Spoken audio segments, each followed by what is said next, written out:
तुमच्याकडे लक्ष नाही द्यायचं तर कुणाकडे लक्ष द्यायचं?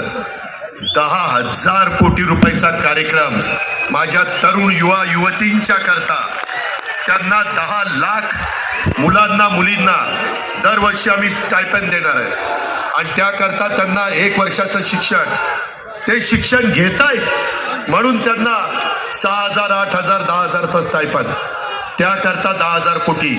म्हणजे आम्ही आमच्या मुलांना मुलींना तरुण तरुणींना वाऱ्यावर सोडलं का? नाही सोडलं. असे 75,000 कोटी रुपये आपण राज्य सरकारच्या बजेटमधनं माझ्या महिलांना, माझ्या शेतकऱ्यांना, माझ्या मुलांना, माझ्या मुलींना, सगळ्यांना, सर्व घटकाला, आणि ह्याच्यामध्ये सगळ्या जाती धर्माचे आहेत. कोणी जर असं म्हटलं अरे आमचं काय, अरे तुमचं पण आहे ना, तुम्ही कशाला न करताय? सगळ्यांच्या करताय का? तर विकास हा राष्ट्रवादी काँग्रेस पक्षाने डोळ्यासमोर ठेवलाय. का?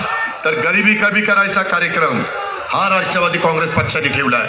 म्हणून या सगळ्या योजना आणलेल्या आहेत. मित्रांनो, आम्हाला याची सुरुवात सगळे नेतेगण म्हणाले की रविवारचा दिवस असला तरी आज आपण ती सुरुवात करू.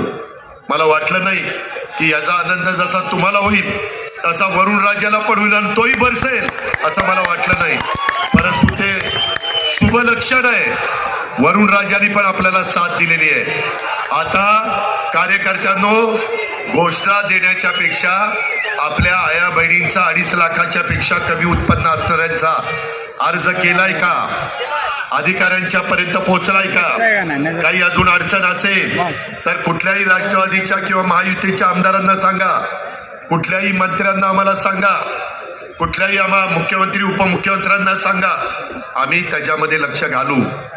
आम्ही त्यामध्ये खरोखरीच तो लाभ देण्याच्या करता ह्या योजना केलेल्या आहेत. त्याबद्दल आपण अजिबात गैरसमज करू नका.